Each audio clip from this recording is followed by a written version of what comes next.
can't embrace the race thing while at the same time denying other people from embracing it themselves. They're not looking to be taken seriously by people who think critically. They're only looking to be taken serious by the masses who don't think that far into these subjects. No Jumper, coolest podcast in the world. And today, me, AD, and Flacco are going to be having a conversation with probably the most controversial person that we're ever going to talk to, apparently. Nick Fuentes. How you doing? I'm good. How are you doing? Pretty good. Sneako was supposed to be on this, and he may be joining us at some point. But yeah, we're in here today to have a conversation, at least in part because Sneako has been urging me to, I don't know, accept Nick Fuentes into hip hop. What are our stated goals for this podcast, Nick? Well, I think we're going to have a good discussion. Well, I know that you had on Tariq Nasheed recently, apparently to debunk me. You know, he talked about me and some of my views. So maybe we could talk about some of those things and the recent news with Kanye. But whatever you want to do. I'm trying to understand. No Jumper deals with hip hop. They deal with like the culture aspect of Black culture, and yet they're going to bring Nick Fuentes on in order to have a conversation. Now, Nick Fuentes, from what I understand, I don't know much about his actual content or the things that he says, which is why I'm watching this video and I'm going to do my best to explain or try to break down what's happening. But this platform is nowhere near geared enough to handle somebody who has been labeled a white supremacist and somebody who talks political, who has political conversations on a day-to-day basis. Like, these are not what these people are here for. And sometimes people with platforms, because they have a big platform, they think that they are equipped or able to have certain conversations, but they haven't been trained to how to pick up on certain, you know, aspects of a political conversation when it comes to America and the world in itself. But yet they're going to try, and let's see how they succeed. So is this live or is this pre-recorded? This is not live. We're going to drop it tomorrow. Okay, I was under the impression this was going to be live. Are you live? No. Oh, okay. Well, that's great. Okay. So how would you say that, what's your overall opinion of hip hop? Let's just throw that out there. Let's get some Nick Fuentes opinions on hip hop. Well, I'm a fan. I'm a fan of hip hop. I wouldn't say that I'm like a hip hop head, but I listen to rap music. Predominantly Kanye West. I know that's going to sound like I'm bandwagoning because of the recent developments, but I've been a huge Kanye fan for probably 5 or 6 years.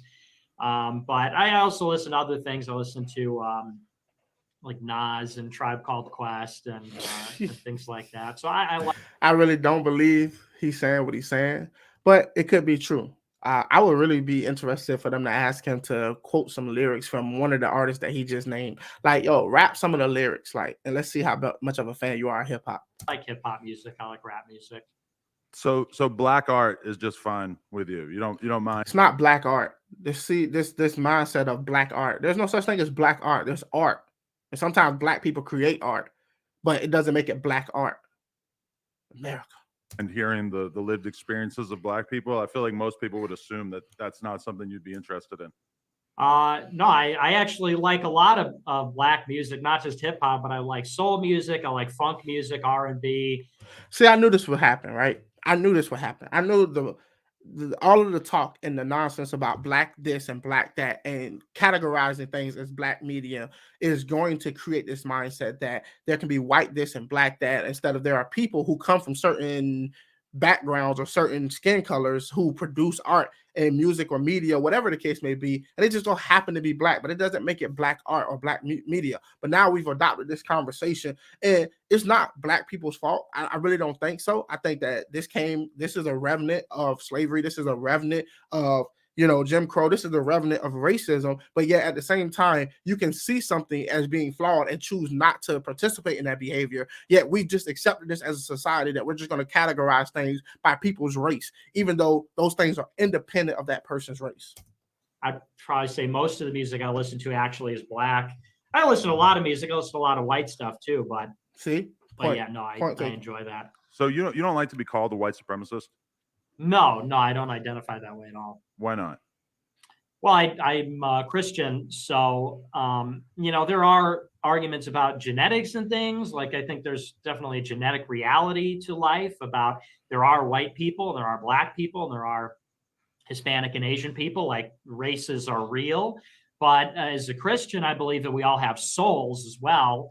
And so we're all equal in that sense before God. I think that there are differences between people as individuals and as groups, but we all fundamentally have an equality in the sense that we're all created. So Nick, you know what you're doing, and you know that people watching this at home are going to read between the lines. When you say race is real, they're going to take that as a dog whistle. I believe. How is it a dog whistle? Black people say all the time, I'm black power, black this, or Hispanics. They like everybody has already accepted this fact that race is real.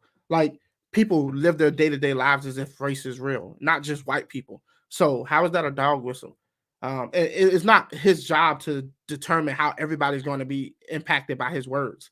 I mean, some people are going to listen to that and say, hell yeah, race is real. Some people are going to look at that and say, no, race isn't really real. It's just like genetics have altered people over time, but overall we're still one human race. Like people are going to take different interpretations of this, but like it's not his job to like tiptoe around what he believes in order to try to not come off a certain way to certain groups of people. Certain people who already think that way, they're going to think that way regardless of what Nick says in this interview.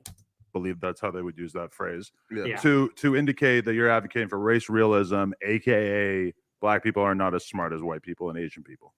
Well, that's not really what race realism is. And I know that Destiny and I've seen you entertain this as well. People say that I put on a certain face and I put on a facade and I disguise my real views. But I'm very open about my real views. I've been canceled for my real views. I've been canceled because I don't hide my real views. That is it's like an oxymoron. It's like on one hand, y'all say he's hiding his views in order to try to come off as something he's not, but yet whatever he's doing is enough for people to hate him and despise him. If he was really good at hiding it, he wouldn't have had any of the problems that he's had. So you can't have it both ways. Either he's being real and being honest about who he really is, and that's why he's having the problems he is having, or he's putting on a front and a face, and he probably shouldn't have had any of those problems. If he's smart enough to avoid those pitfalls, then you would imagine that he would have. And when I say race is real, that doesn't mean black people are dumber than white people. It means that there is a reality to race, which is both constructed and biological, in the sense that race is real in the sense that, like, you know, some people say I'm not white because I'm Italian, Mexican, and Irish. But for the sake of example, you know, let's say I'm white, and that means certain things to me in a constructed way. You know, it means I have a certain nationality, and you could say there's a history there and there's a cultural thing. But you could also say there's a genetic component too. Like white people have white skin. That's determined by genetics. And so race realism is simply the idea that you have to argue that white people and black people, it's not about your outwardly appearance, because those are just genetic markers, or your DNA dictates like what your skin color is going to be or whatever. But does it dictate how your brain will function? Well, does it dictate how your body and your organs operate? Yeah, in some situations, people who come from black descent are going to be more prone to certain diseases or exposed to certain different biological issues or whatever the case may be, just like white people. And yeah, that's a real thing. But is it a race thing, or is it more of a geographic descendancy thing? You can argue both. I mean, I wouldn't even really care about this argument, because at the end of the day, we realize that no matter what race you are, there are people who can accomplish great things, and there are people who are not good at accomplishing anything. So it all depends on your history, as your upbringing. It depends on a large part of it depends on your nature. A lot of people come from the same household, same brothers and sisters, same mom and dad, and express themselves totally different throughout the world. And that has nothing to do with their race. It could just be due to how that person filters the world through their lenses, which can be something they were born with. So, I mean, but we're going to talk about the law of averages, right? We're going to talk about the overall, and we can't overlook the fact that there are certain things that are unique to certain races and other races based on their race, and which happens to be the case. And on one hand, black people can't make the argument that, oh, well, black people are good at this, or black people are great at that, or black power this and that. You can't embrace the race thing while at the same time denying other people from embracing it themselves. And I would say it's the other way around as well. Race is a biological reality. Now, what you're talking about is these disparities in IQ, which someone who believes in race would say that disparities in IQ, well, IQ is a heritable characteristics. You would say that the difference in IQ between the races is a function of a genetic difference. It doesn't mean that blacks are dumber than whites. And by the way, I brought up Destiny a moment ago because he's been popularizing this. He's been trying to say, oh, Nick believes these things, but he's going to put on his good face. Destiny believes in the same facts. He just doesn't believe in the genetic explanation, which is a legitimate explanation. He just doesn't tell you that. Right. So, I mean, would you say that you've been smeared by the mainstream media or whatever as being more racist than you are? Of course. Yeah. I mean, who wouldn't say that? I mean, anybody in his position. One thing about any of these popular figures who are outside of the mainstream and they start to like receive hatred or receive cancellation or anything of that sort, they're always going to claim that they've been misrepresented or that they've been somehow falsely identified. And in the case that is a lot of that is going on. I'm not saying that that's the case in Nick's case because I don't know too much about him, but a lot of times there are people who have these biases within our media, and any buzzword or anything that is said that disagrees with the popular narrative is going to be outcast, and people are going to look down on you and they're going to try to push you outside of the mainstream. And that just comes with the territory. But you have to accept that when you're out of the mainstream type of person, it comes with that. And I don't ever want to hear these people playing the victim because you could have went the mainstream route. You could have decided to go along and get along, but you chose not to, which is great. I'm not arguing that people shouldn't be able to like think outside of the box and push different, agendas in different areas. But at the same time, you have to accept what comes with that. And it's just a part of the game. They lie about my views because, like I said, I'm very open about my views. I'm not ashamed of them. I'm looking for people to tell my views, and I can give it in the most extreme way. But people say things like Nick wants to live in a whites-only country, and Nick thinks whites are better than other people. It's like I don't believe those kinds of things. So, yeah, so I am smeared. What is your overall opinion about African American people? I think they're. What do you mean, my overall opinion? Just off the bat, what do you think about black people? I think they're good people. I love people. I love all kinds of people. I love black people. The perfect answer would have been, I don't care about the overall idea of any group of people. Like, I deal with people as individuals. If you're somebody that's a nice person, good for you. If you're somebody that's a horrible person, I probably don't like you that much. Fair. It doesn't matter your race. It doesn't matter what your background is. There are people who come from the projects and the ghetto who grew up and be amazing people, and vice versa. Like, it doesn't really matter. This whole idea of needing to have an overall view of a certain group of people is just a bad for business. And I think that is bad for business on every side of the aisle. And we have to get away from this. But for the God forsaken, we will never get away from this because we have brainwashed each other into thinking that's the only way to play the game. If you don't play the game like the other people playing the game, you're going to lose the game. But we already lost. Everybody's losing the game every day. We decide to keep having conversations about race. Like, let's talk about, hey, who's struggling in our country? Who's suffering? Let's help them. Let's figure out a way to uplift the people who need it the most. And let's stop wondering about like what their race is or what their history from something that their people suffered through that they didn't personally suffer through. Like, enough is enough, right? My family goes back in Chicago like 4 generations. And so my family's grown up with black people, live with and among black people for over 100 years. My grandmother, she grew up in the projects in Chicago. My parents, they ran a security school on the south side of Chicago, South Loop, where they train a lot of black people how to shoot guns and become security guards and cops and things like that. I grew up in the suburbs, so I didn't have as much interactions with black people as my parents and grandparents, but I think they're upstanding people. I like their art. I think they're talented. I'm friends with a lot of black people. So, but you would rather live in an ethno state and all the. It's funny how the thing that he just said in their mind, I can assume that they're thinking like, "Oh, you like their art? You think they're very creative?" Like the stereotypical idea that black people are very good at entertaining. Races just sort of stick together. I wouldn't say that necessarily, because the thing is that all countries have some amount of diversity. What I would say is I'm against immigration because America's always been a white and black country. And Native American. Since its founding, when the United States was founded or when Europeans began to settle, even though obviously blacks were brought over as slaves, when they were emancipated and before that, it was a country that was white and black. And that is a dynamic that's changing in the last 60 years because of immigration. So I don't know that I would say like, oh, I'd prefer to. I mean, it is what it is. The country is what it is. I just want to stop immigration. The best way to answer that question is to say, if you're against immigration, you can't even bring up race in that situation. What you should argue is the fact that it's a cultural thing, period.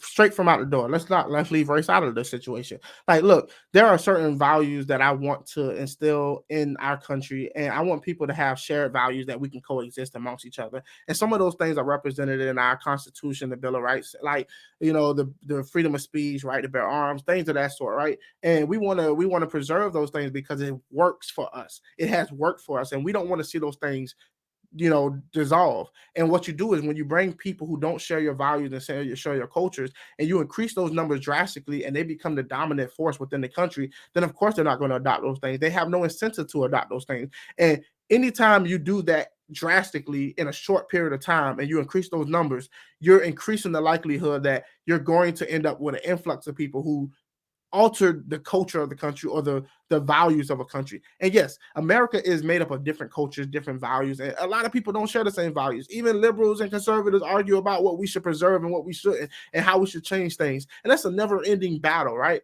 And we can't even agree amongst ourselves. You want to bring in an influx of people who have vastly different ideas on how a country should be ran and how we should treat our neighbor and all of these different things. You're only increasing the likelihood of conflict, because it's chaos theory. The more elements or the more variables you include into an equation, the more chaotic it becomes. In what sense? Like, you just think that we allow people into the country too easily, or do we not allow the right kinds of people? I've heard that argument, that it's easy for like low skill workers to get into America, and that they sometimes make it hard for like PhDs to stay in the country. It's just too many. That's the problem. Because the thing is, I guess I'll say it another way. I'm not necessarily against immigration, but we have now is like millions of people coming in every year, where you're getting tens of millions in a very short amount of time. And it's just changing how the country is fundamentally. Countries can have immigration. They can bring in, you could say, a lot of people without changing like the demographic composition of the country, which is what we're doing. We used to have an immigration policy for a long time where it restricted the immigration groups based on national origins, and we would let them in waves, so they would come in and they'd assimilate. What we had after the 65 Immigration Act and the 1990 Immigration Act is they just opened up the spigot of immigration, and the people come and they just don't stop, and they come in bigger numbers every year, and it never relents and never stops. And what's happening now is it's just totally changing the landscape of the country culturally, in terms of the language, our identity as a nation. And that's honestly bad for everybody that considers themselves an American, I think. Here's the thing, right? So far, anything that he said, a person could argue that this is not a white supremacist. These are normal talking points or conversations that people have all the time. And a lot of people on the right have had these conversations, right? Nobody will argue that this is it. But let's say Nick is a white supremacist. Let's just say, for the sake of argument, he is a white supremacist, because I don't know at this point. He very well may be, but he very well may not be. I don't know. But let's say, for the sake of argument, he is. The problem we have here in this country is you give a lot of fire and a lot of fumes and a lot of smoke to the people who can wield that in the best ability. Because the moment you start to realize that you're giving great talking points to white supremacists, you're doing something wrong. It's a valid point that there is too much immigration going on in America, that apparently our structure of government is not willing to put a stop to in a very efficient manner. And that's a problem. And that's something that anybody can sympathize with if you're paying attention. And when you have white supremacists using that argument, what you're doing is you're giving them valid arguments in order to be a recruitment tool for people who are lost, or people who are looking for somebody to blame or somebody to be upset with. And it's like, yeah, he makes sense. The data backs him up and all of this, that, and the third. But there's usually, with any ideology, there's a lot of baggage that comes with that we have to get to. We got to cut through all of the good points, and we got to get to some of the bad points that's being smuggled in under the good points. And I'm just saying, as an interviewer, as somebody who is trying to have this conversation and flesh out if this guy is actually a white supremacist, the questions need to be a lot deeper, need to hit a lot harder, and reach those far-reach places to get more out of this guy. But at this point, you're just making him look sane if he is a white supremacist. So, I mean, we can have low skilled people to address, the labor needs, or high skilled people, depending on, what you need. But bring in, 100,000 people. Don't bring in like 3 million people in a year, Right. What I will say is that when I see like a fucking refugee crisis, I'm just like, why is there any kind of pressure on us to allow any more people than we fucking feel like allowing into our country? Like, it's just not, it shouldn't be our problem at a certain point. And it's just crazy that we're expected to make this our problem, that people are just showing up and trying to come in. It's funny because these are the same people who vote for the people who do it and allow it. Like, let's not get it twisted. On one hand, you're voting in people and you are voting. I'm not saying that Adam 22 specifically, I don't know how he votes or who he votes with, but I would take a guess. I don't think it's Republican, right? But with that being said, most of the people that we put in office and have the positions of power to change these things have been the people who are more welcoming to refugees. And, diversity is our strength. And we need more people from other countries. And these people are just coming looking for a better life. But they still never fail to realize that these things have consequences. There are pros and cons. There are no solutions. There are only trade-offs. And yet we always supposed to look at the positive aspect of things, but we never have to focus on the negative aspect of it. And that's not a fair way to play politics. And yet we want politicians that make us feel good. We're the problem. I'm not even mad at the politicians. These are the people y'all bred. These are the people that y'all have set up because they're only saying what you want to hear. That makes you feel good. Anytime a politician tells me all of this good stuff and they never really break down the negative consequences of their policies or the things that they're fighting for and how it's going to impact the people who get the short end of the stick, I don't really take them seriously. But they're not looking to be taken seriously by people who think critically. They're only looking to be taken serious by the masses who don't think that far into these subjects. Yeah, and that's the question: is what is their government's responsibility to their own people? Every time there's a government that gets toppled, or there's a horrible economic disaster or something, like in Haiti. Haiti's a good example. There's something going on right now. And the Haiti government collapsed because their government stole all this money. They have this deal with Venezuela where Venezuela loans them oil, and the Haitian government can defer payment for the oil, and they could sell the oil and then make money on it. And then they were supposed to use that for social programs. And the government just stole all the money. So then when the Venezuelan economy collapsed, they stopped exporting oil and the fuel prices shot up. And now the Haitian government owes the money on the oil. And so now the economy's in free fall. There's gangs controlling the streets.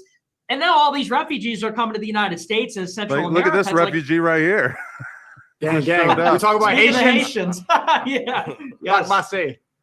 Sneako, welcome to the gang, I guess. Panel. Yeah. Not a gang. I'm not in a gang with Nick. I'll take that back.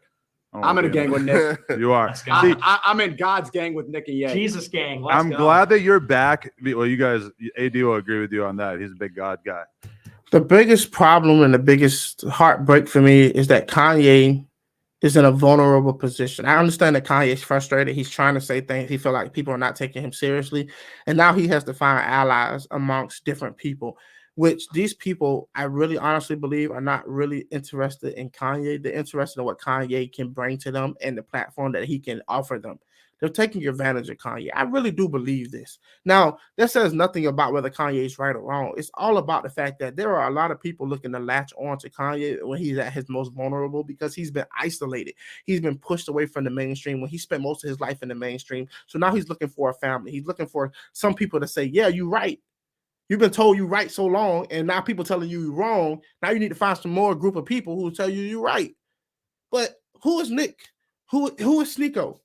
These guys have their own friends, platforms, and different things that have nothing to do with Kanye. These guys aren't musicians. These guys aren't, fashion designers. These people walk a totally different, separate life than what Kanye has done for majority of his career.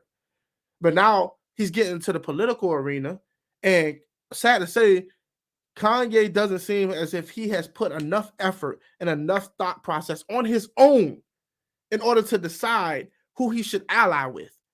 All of this is reactionary because, hey, I got an idea. I got a thought about this. And now he's just throwing his ideas and thoughts out and he's having reactions. And now he is trying to figure out where he belongs instead of taking the time to thoroughly investigate all of his beliefs and all of his positions and then saying, hey, you know what? I want to support these people and I want to help platform these people with the platform that I got. It didn't happen that way.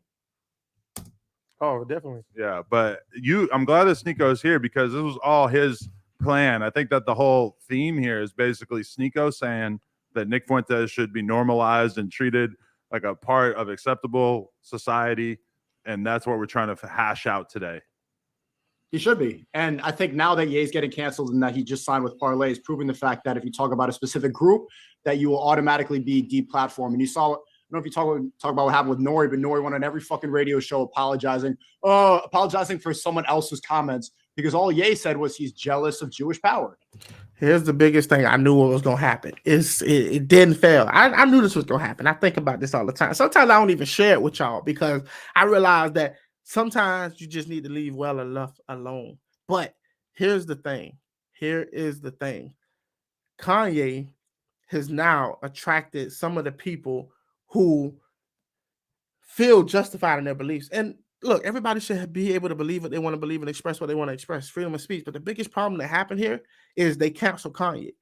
The moment you cancel Kanye, everybody who was looking for a validation found it. Because, like, look, even Kanye can't talk about Jewish people. So it must be something going on that the Jews are off limits. You did this to yourself. If you wanted to avoid anti-Semitic behavior or talking points, the last thing you do is cancel Kanye. You say, Kanye, I understand you have a respectable opinion. And Kanye, if you are willing to, we will sit you down with people who specialize in this subject and we'll have a man-to-man conversation and we'll hash these things out. And we'll let the people decide for themselves who makes the most sense. But to say you can't talk, you can't have a platform, you got to realize how conspiratorial people think. And not all conspiracies are wrong. A conspiracy theorist is not a slur. It's just there are conspiracies in the world. There have been real conspiracies in the world. Not all conspiracy theorists believe in rightful conspiracies. But we have to understand that there are people out there who are paranoid, who believe conspiracies are happening. And the moment they see you do exactly what they expected you to do, when Kanye started talking about Jewish people, validation. This canceling doesn't work. This silencing people doesn't work. It only fuels the flames. That's as far as it went. And then even if someone's that's a on nice your view platform, of what he said. He actually said something like way more aggressive than that. Yeah, but it was all because of the George Floyd comments. That too. I think like the Jews stuff almost got pushed to the background in favor of people really trying to cancel him for the George Floyd shit. Nah, hell nah. No, I think the Jewish 100%. stuff was definitely like the prominent issue there, right? I think they're both issues, but I just felt like I saw a lot more people honing in on the George Floyd shit. I've never seen anybody, like quote unquote, get mass canceled for being quote unquote racist, right? In terms of somebody black right now, I believe that Kanye, especially like this morning with Hot 97, they brought him on to like address like his statements towards like oh my gosh, like the quote unquote like Jews, right? Not right, but no here, right? But look at this though, again. But the main issue was Kanye was quote unquote anti-Semitic, and he got canceled for that. And then Kanye went on Drinks Champ and pretty much doubled down on his takes on Jews, and that's what I think the issue is, bro. And again, like me personally, I don't think that Revolt or or like IG or like YouTube is out here canceling Kanye because he said some racist shit. Bro, we don't know if the Drink Champs interview was removed because of Revolt making the Kanye was canceled because of the Jewish statements. Kanye was not canceled because of George Floyd. Let's be honest. If they was going to cancel Kanye over the George Floyd comments, they would have canceled him when he said slavery was a choice. Let's be honest. There's a clear line of distinction here. You think that you're going to not cancel Kanye if he attacks black people, but you're going to cancel him if he attacks Jewish people. You don't think that all of his fans and all of the black people who support him and the black people who don't support him feel as if they were betrayed? You don't think that they're going to feel like, hold on, so he can just say the most effed up things about black people and he can get a pass and you'll still sell his shoes? But the moment he even starts to talk about Jewish people, that you're going to somehow just destroy the man? Y'all made this mistake. You handled this completely wrong. This is like, who is thinking these things through? Decision or YouTube deciding to remove it. Although if YouTube might have said we're gonna remove it if you don't remove it, or Revolt might have just done it on their own accord. Yeah, it was probably Nori's publicist. His manager called him up. Private in it though. But Ye was wilding. Yeah. Ye was talking crazy about the Jewish power. So what you need to do to protect yourself in your bank account right now is delete the video and go on every single radio show and apologize, or else they're going to come after everything and all your money And so he did that. He said, okay, it's actually not worth it. I don't care what Ye said. I'm sorry. I just want to keep my bank account, and I don't want to go on a no-fly list because of something that Ye said. Well, it is weird if you're Nori and Kanye just start saying like, well, George Floyd died of a fentanyl overdose. And I mean, you're not the fucking coroner. Like, what do you know? Like how's Nori supposed to respond to that? Stick to the side. Which is crazy because if Kanye said that he died from a fentanyl overdose and then your criticism is you're not the coroner, well, neither are anybody else. But everybody's walking around saying that, George Floyd died because a knee was on his neck. But they're just going by what they heard on TV. They're just going by what they saw on the news. But at the same time, most of these people, nobody was the coroner except the coroner. But yet, if you're justified in saying, well, he died from a knee on his neck because that's what this person said, then he's justified to say he died from fentanyl because that's what these people said. It's like you can't just decide that one is right and one is wrong.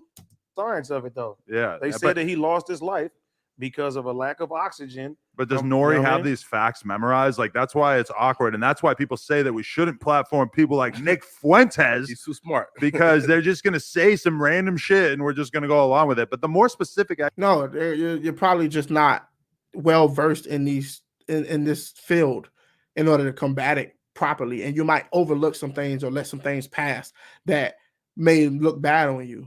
That's probably what they were saying. Like, he should probably talk to somebody who deals in politics and deals with these subjects on a day-to-day basis or spent most of their time delving into these conversations. Accusation about Nick is that he is basically bundling up his white supremacist ideas in this nice sports coat and everything, and that he acts real cool. Hey, I love black art. Yeah, Nas is cool. And that's what I like. That's what people are going to fucking destroy me for, is if I am not perceived as being aggressive enough towards Nick. And I seen some shit today, and I said, you know what? I usually don't do my homework and shit like that. I seen some shit today that made me disgusted as an African American. Well, lay it out there, AD. All right. So for one, you said you never seen black people jog before. I'm at Arbery. Nah, I don't see why that would be disgusting.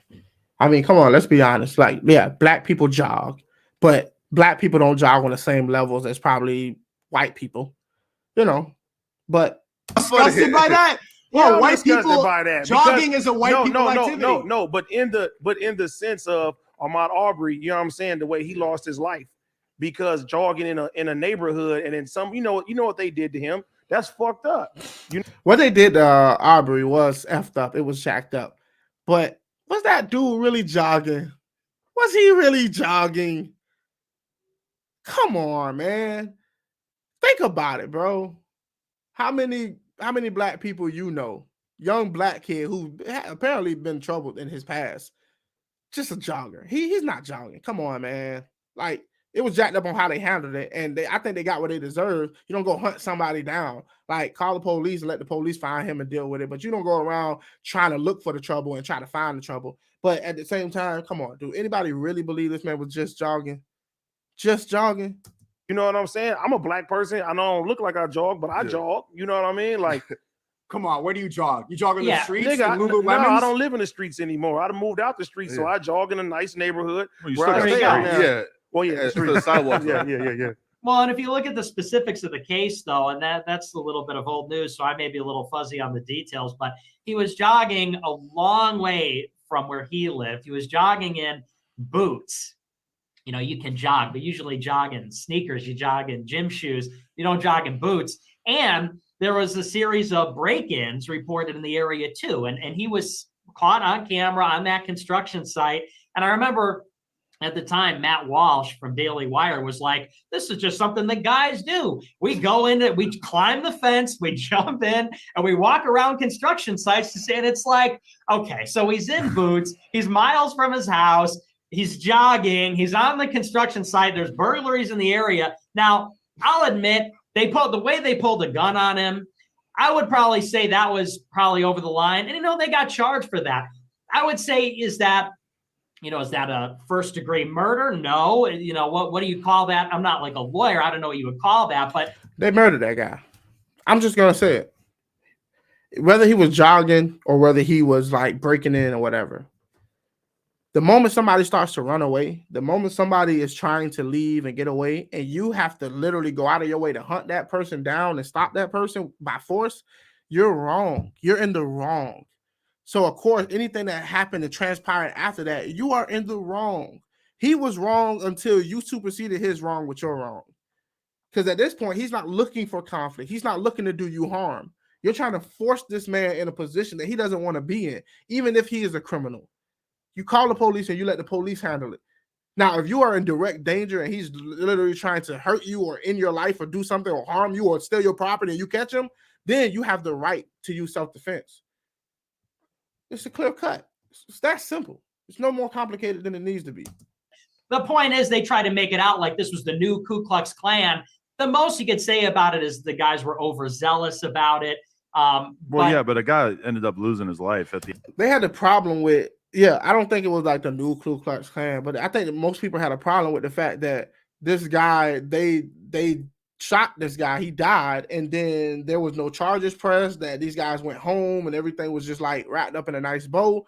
There was no real investigation or something after the fact. Like it wasn't until the story started to gain prominence that there was actually real investigation and we found out a lot of facts that we didn't know about before. So that's what people were upset about. People thought that was a racial aspect to it. And I'm not going to get into the whole racial aspect of it because I'm not a mind reader. I don't necessarily know exactly what went into that. It could have just been a friendship thing. Those guys knew each other. They looked out for each other. It could have had nothing to do with race. I'm not sure, but it could have everything to do with race. But that's neither here nor there. Let's stick with the facts that we know. And what we know is that they failed to do a proper investigation to hold those guys accountable for what they went out of their way and did. And that's a big problem. And it should have been pointed out. And I think rightfully so, it got prominence and the results happened. The end of it. Yeah. And I think that for once again for technically jogging. Yeah, right? I mean, you can't argue if all those facts are true of a guy fucking far from home jogging in work boots. That is pretty out of the ordinary. I think that the main issue people had with it was just the amount of force that those guys demonstrated and how comfortable they seemed to be with like basically taking the law into their own hands. True. Like as a well thought out person, you should be able to look at both sides and see what people did right and what people did wrong, and you should be able to call both out equally. And it should be no harm, no foul. But some people feel like if I say this, then people are going to be mad at me or whatever. Well, okay, sometimes people gotta be mad at you, but they handled that wrong. And at the same time, people do get upset at the fact that every time a black person is killed, it must be that this black person was a saint and they did nothing wrong and they were a good person. Like that's not the case all the time. Sometimes these are bad people and they just happen to be black. It's like you can't make these people out to be saints when they're not. Even if they were wrongfully killed, stop going around trying to make it seem like these people were the blessed, like they were angels from heaven that came down and walked the earth. That could be disingenuous and people get tired of that. Yeah, and like I said, should they have pulled a gun on him? I said, I think that was inappropriate. But they try to expand this because that preceded the George Floyd thing by a few months. They try to turn that into there's a systemic white supremacy problem among the police, and it's like that's where you draw the line. Is this sort of like a bad situation, or does this represent this horrible undercurrent? I think if anything, it's quite the opposite. I think if anything, blacks get treated better than white people. Hell no. Absolutely. I lived in some of these. I lived in Compton almost my whole life. And the way the police used to treat me and my friends was terrible, bro. And not by the police. I'm talking about by the university. I'm talking about by the media, by the institution. Sorry to interrupt, but no. Yeah, there's a discrepancy here. There's such thing as black privilege, whether people want to accept it or not. Like, I'm not talking to the people who will never agree with anything that I have to say because I don't side with everything they want me to side. I don't do tribalism. I don't care what tribe you belong to. I'm not a part of your tribe. What I will say is I'm going to look at the evidence. I'm going to look at the facts, and I'm going to do my best to interpret it the best way I can. And I could be wrong sometimes, but that comes with the territory. But black people are treated vastly different in the media, and in like social institutions, there are a lot of privileges that come with being black, things you can say and get away with that white people can't say and get away with. Yeah, that comes with the territory. And you just have to accept the fact that that's true. I mean, you can say that it's well deserved after all of the treatment or whatever, but I'm not into the ability of I'm not in the mindset of getting away with something or doing something wrong for the sake of something that happened before I was born. Like, I'm not finna use that as an excuse. Right is right and wrong is wrong. And I can't dictate what the rest of the world does, but I'm in control of my own behavior. And at the same time, if white people can't do it, I shouldn't be able to do it. And if I can't do it, white people shouldn't be able to do it. Because at some point, we're going to have to say, you know what? Take the gloves off and let's be humans. Let's be Americans. Let's figure out a way to treat each other equally. And let's stop using tit for tat. And let's stop holding this against this person, even though this person didn't have something to do with it, whatever you're talking about. Like, I'm asking everybody to do that. Racist white people, I'm asking you to do the same thing. Like, as a black man, I shouldn't have to feel like you hate me because I'm black. I shouldn't feel like you think I'm inferior because I'm black. I'm asking you to do the same thing. I'm asking black people, don't take advantage of certain privileges because you're black and you can say the C word where they can't say the N word. Like, don't do it. Like, you can be the bigger person. You can set the example, not just for them, but you can set the example for the future generations that come after us, who don't want to inherit a world where racism is still prevalent, where people are still dividing themselves amongst their race and being mistreated because of it. I disagree with that as well too. I feel like now we're getting a lot of light shed on things because of social media and people having more voices than they usually have. But before, a lot of shit used to get swept under the rug. Like where I come from, I seen all type of, you know what I'm saying, injustice that people don't even get to talk about. I got a lot of homeboys behind bars for shit that they didn't do. You know what I mean? Like one of my earliest memories that I could tell you about, you know, I remember I was in a neighborhood one time and I got pulled over. This is anecdotal evidence. Like, yes, there are a lot of black people who have suffered because they were black and mistreated. They get more time in the system. These things happen, and we have to admit that those things happen. But at the same time, we have to realize that this guy has to open up to the fact that there are some privileges that come with being black in today's time. You can acknowledge that while at the same time saying for the majority of history, even up to a few years ago, there was a lot of stuff being swept under the rug. True. Let's talk about it. Let's be honest about it. But when we start being honest about the things that black people are doing to other black people, I want you to keep that same mentality. I want you to also speak up and say, you know, the killing of black men, killing black men and raping and shooting and the violence and all of this, the gangbanging and all this stuff is also wrong. I want you to keep that same energy. So let's talk about this. Let's get those facts out and let's be honest and let's be real about it. But when we start to switch over, okay, now let's focus on what y'all got going on. I don't want no like, oh, well, racism and like, I want you to take ownership and accountability for it. I want you to decide that this stuff is wrong and it needs to stop. And the police, they were asking me, oh, where you from and everything. They're checking my tattoos and stuff like that. I tell them, oh, nothing, whatever it is, what it is. The fucking, I don't know if it's a chief or whoever it was that pulled me over. He just leaves me for like 30 minutes. You know what I'm saying? In a bad neighborhood. And when he comes back, he smiles at me and my key is bent. I can't even drive my car. You know what I'm saying? Like, you want me to get hurt when I was just, you know what I'm saying, going to work. That's doing your what example of he left. Why is the neighborhood bad? What do you mean? Who's in the neighborhood? We have is that a white neighborhood? No, it's not a white neighborhood. He bent the key. He bent the key. Oh, I see. Oh, I see. He bent. So where I couldn't start my car. You know what I'm saying? Why do you think though that I guess blacks? There's two people to blame for that. It's the black people who commit high enormous amounts of crime, and it's not majority of black people. It's a very small select few of black people within these communities that make it worse for everybody. They're to blame because, for one, they create a hostile environment to where police develop a bias and they're looking for things because they know that, you know, it's likely that something is going on in the area. So those people are to blame, but also the police are to blame because they cannot take out everything that they feel on each individual. They still have the responsibility, and their duty is to treat every person as an individual and not to treat you as a collective. So it's a very balancing act, but there's blame to go around. Are, you know, like treated better in this country. Or why is it so hard to believe that there are racist police officers? I'm not saying there aren't racist. It's just the idea that the whole institution is white supremacist is way over the line. That, yeah. No.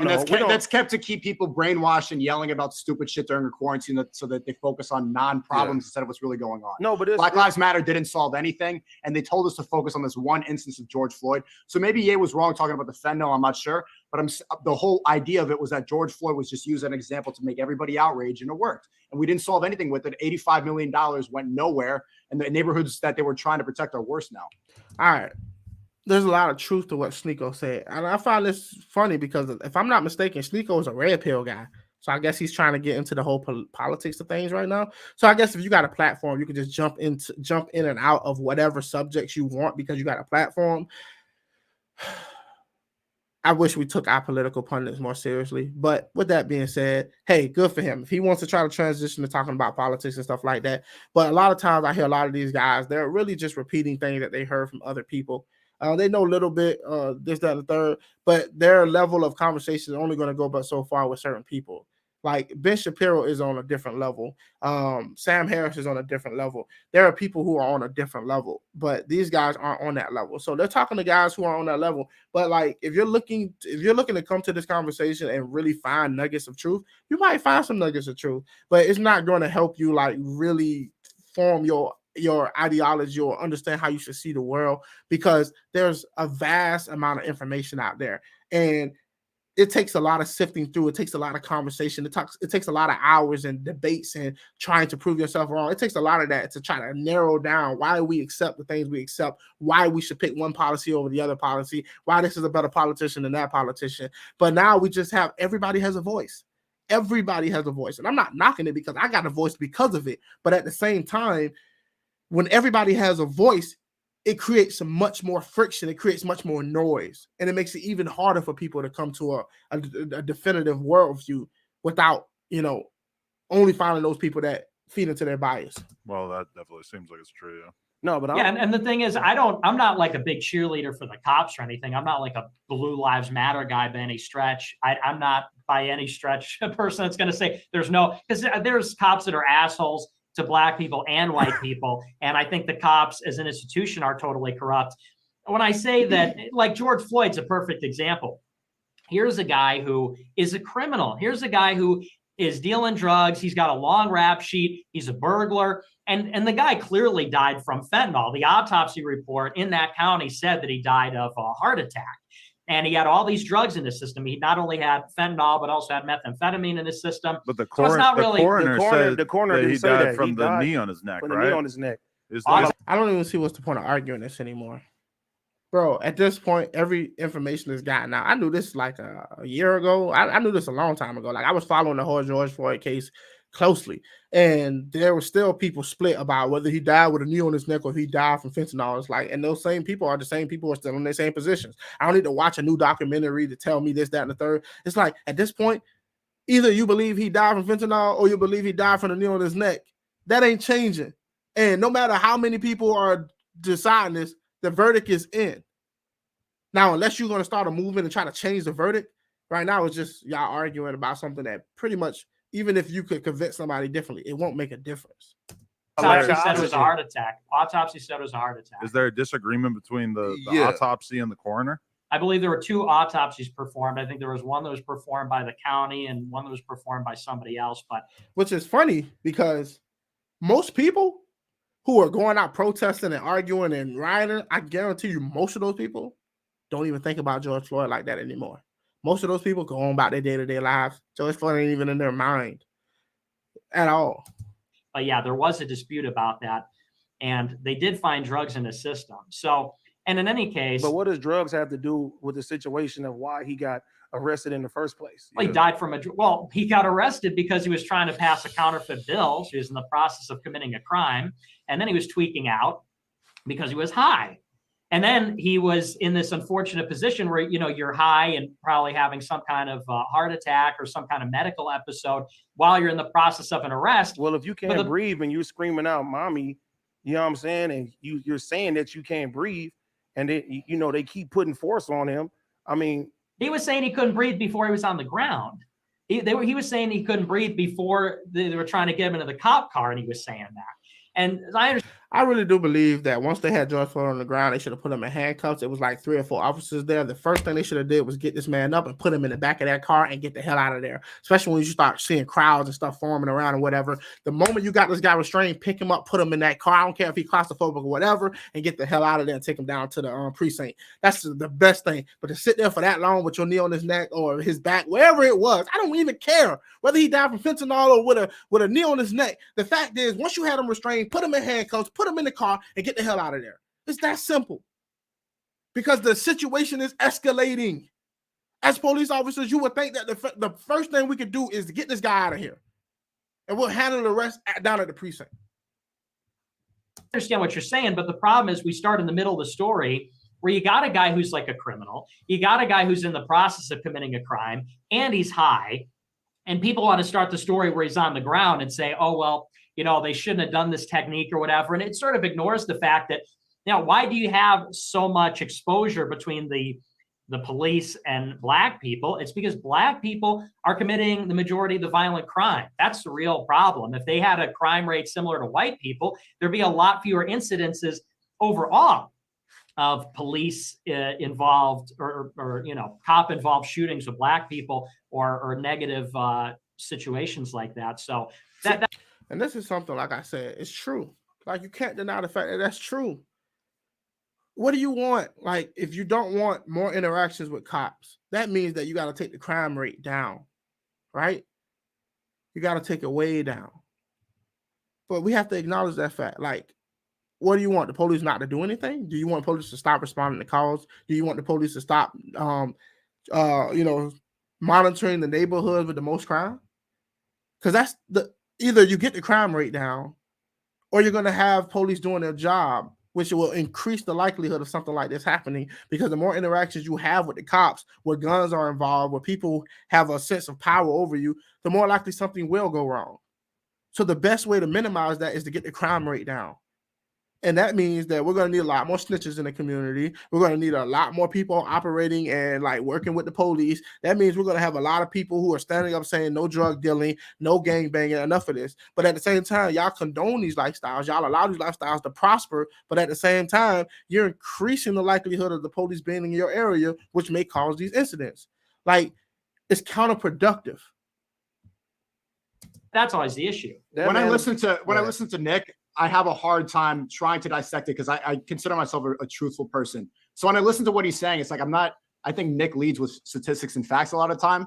And that's the problem, is that we're meant to think like people like him are bad and we're supposed to push back. And if you don't push back, you are going to get in trouble on uploading this video. Part of the reason I got a couple. Well, the only issue is like, okay, if you have statistics and facts, which I don't deny, I've already looked at the information, so I don't need to go like verify and check. But you have to, okay, where do you get your sources from? Let me go look it up for myself. Let me find out what's true and what's false, or at least they should have did their homework before. So if he's going to have these statistics, they can combat them with other statistics or whatever the case may be. But when you have no training or no eye for this type of research, then you're left like not knowing what to say or what to do, right?